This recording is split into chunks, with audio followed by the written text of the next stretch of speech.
Salut les béliers et bienvenue dans cet horoscope pour le mois d'avril 2022. Avril, ça va être un mois rempli de transits. Il y a vraiment beaucoup de choses qui se passent. On est vraiment en effervescence, si je peux dire.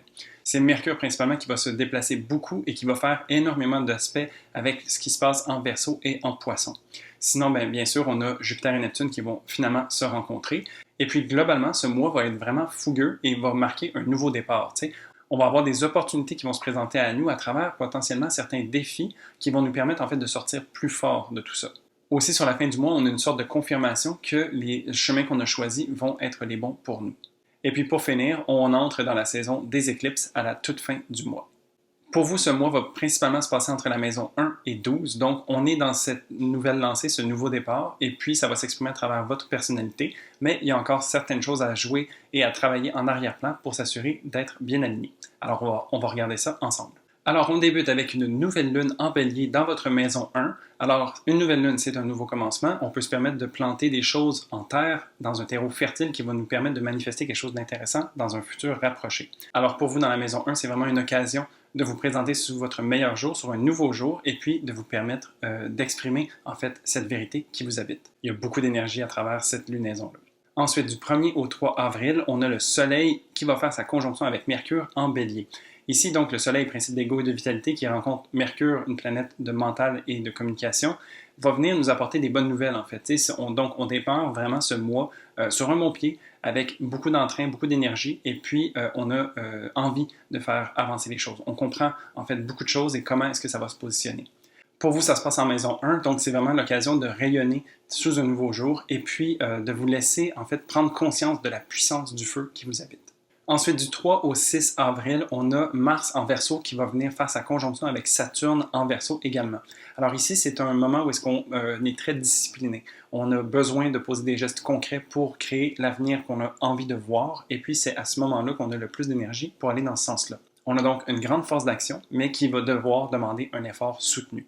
Pour vous, ça se passe en maison 11, donc de s'aligner en fait sur ses rêves et ses aspirations, de trouver des gens qu'on pourrait dire des alliés, des amis qui vont vous aider aussi à concrétiser ce futur-là, ça serait vraiment de mise à cet endroit-ci.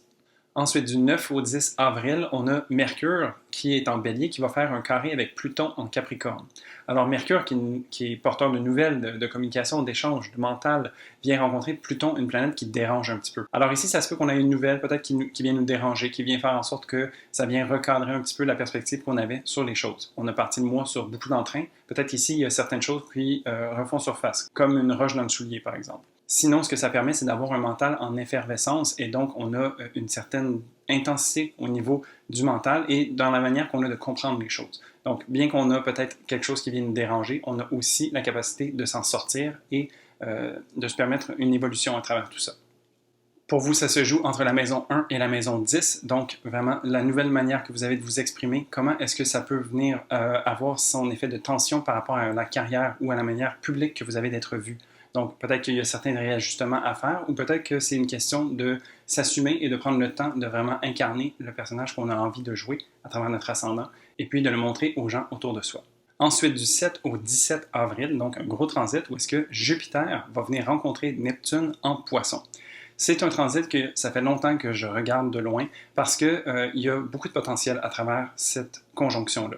Donc, Jupiter est une planète qui vient expansionner, qui vient agrandir l'effet. Et puis Neptune est une planète qui nous permet de rêver, de connecter avec sa sensibilité et de connecter à plus grand que soi. Donc les deux ensemble, on peut s'imaginer l'étendue, l'éternel qui vient se manifester à travers cette conjonction-là. D'un point de vue, il y a beaucoup d'inspiration, de créativité qui en ressort, mais c'est également un transit qui va peut-être nous amener à être beaucoup plus dans la rêverie que dans le concret. Donc ça va être de savoir bien doser ces choses-là.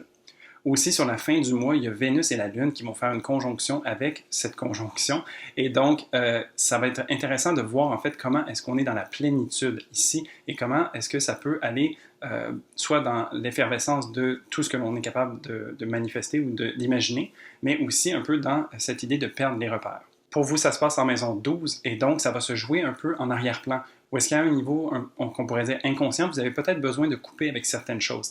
Donc, ça serait de voir qu'est-ce que ça vous ouvre en fait comme possibilité de pouvoir faire le choix d'aller les observer et de vraiment ressentir comment ça vous fait être, de voir ces choses-là en face, en conscience, tu sais, et puis de se permettre d'avoir un certain lâcher-prise sur certaines choses qui n'ont peut-être plus leur raison d'être. Donc ici, ça peut être un très bon moment pour s'offrir un nettoyage ou une purification, mais toujours de garder en tête d'essayer de se grounder le plus possible à travers tout ça, parce que ça peut nous amener à être dans une sorte de confusion ou une sorte de perte de repère, et puis ben, c'est de trouver en fait le juste milieu dans tout ça.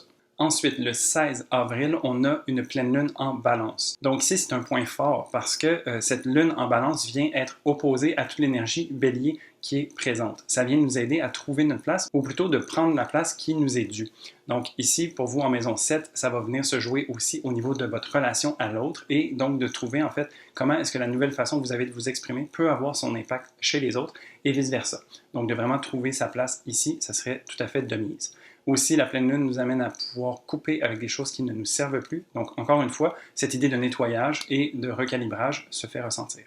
Ensuite, du 17 au 18 avril, on a Mercure qui est maintenant rendu en Taureau, qui va faire sa conjonction avec Uranus en Taureau également. Donc ici, encore une fois, c'est des belles surprises qui peuvent se manifester. Mercure va se déplacer beaucoup et va rencontrer beaucoup de planètes qui viennent lui apporter un certain vent de nouveauté. Et avec cette conjonction, on peut s'attendre à des nouvelles qui sont un peu inattendues ou une prise de conscience soudaine.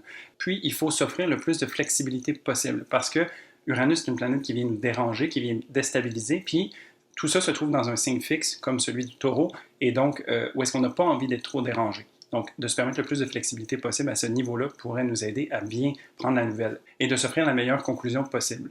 Pour vous, ça se passe en maison 2 et donc ici, ça fait appel à reconnecter avec vos talents, vos habiletés, les ressources que vous avez à l'intérieur de vous.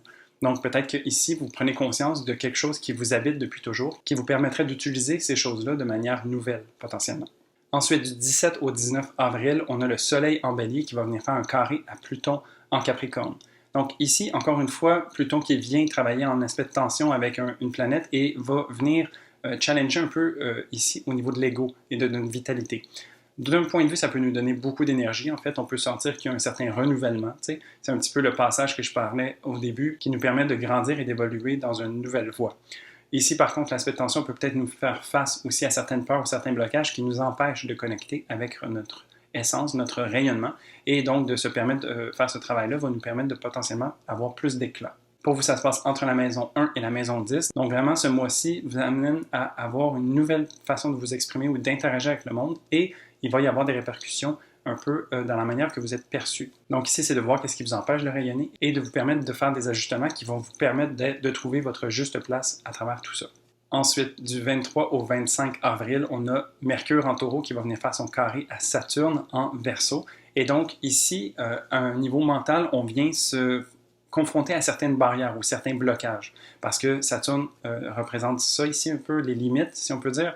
Et puis, ça va être de voir en fait comment est-ce qu'on peut réviser nos croyances ou la manière qu'on a de réfléchir aux choses. C'est un transit qui nous amène encore une fois à avoir le plus de flexibilité possible, malgré qu'on est dans des signes fixes. Et donc, de trouver en fait la voie qui nous permet de trouver un sens pour nous et pour qu'est-ce qu'on est en train de construire autour de nous pourrait vraiment nous aider ici. Pour vous, ça se passe entre la maison 2 et la maison 11, donc la maison 2 qui parle de vos ressources et la maison 11 de vos aspirations. Donc, comment est-ce que vous pouvez utiliser ces ressources et ces talents innés au service de ce que vous aspirez à avoir ou à acquérir dans cette vie-ci pour être une façon de voir ça se manifester. C'est sûr que de prime abord, peut-être que ça peut être compliqué de voir comment un peut impacter l'autre, mais de se permettre en fait de répondre aux besoins de un et de l'autre va nous permettre potentiellement de trouver une troisième voie qui va nous aider en fait à métaboliser et créer cette nouvelle réalité.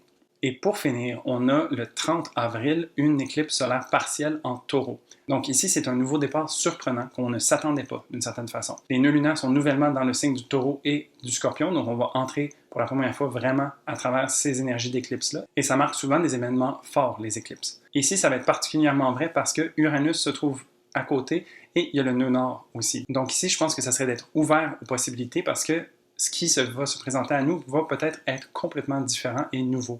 Alors ici, on a comme une nouvelle porte qui s'ouvre à nous et puis c'est à nous de voir si on a envie d'y entrer ou pas. Pour vous, ça se passe dans la maison 2, donc de vraiment prendre conscience de ces habiletés, ces ressources qui vous habitent et comment en tirer profit pourrait vraiment être intéressant pour vous. Et donc voilà, ça fait le tour du mois d'avril pour vous, un mois rempli de transits et de surprises. Donc ici, on est appelé à s'ouvrir à cette nouveauté et d'y aller avec beaucoup d'entrain. Si tu as aimé cet horoscope, n'hésite pas à y mettre un pouce, ça aide beaucoup l'algorithme de YouTube. Et puis, si tu as envie aussi, tu peux t'abonner à la chaîne pour pouvoir voir ces vidéos apparaître à chaque semaine. Et puis sinon, je te souhaite un très beau mois d'avril et je te dis à la prochaine pour un prochain horoscope. Salut!